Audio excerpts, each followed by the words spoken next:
La partita è andata diversamente da quel che pensavo. L'ultima volta in trasferta avevamo distrutto quei ragazzi vincendo 5-1, ma ora non riuscivamo a tenergli testa.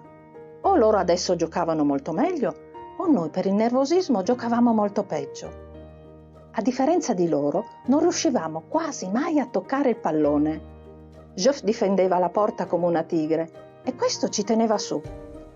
Per 3/4 della partita sono rimasto nel cerchio di centrocampo, in attesa del pallone che non arrivava mai.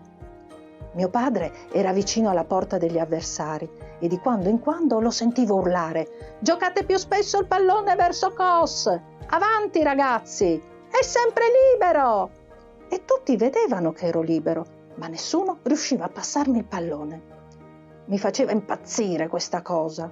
E chi c'era vicino a mio padre? Isabel, Label.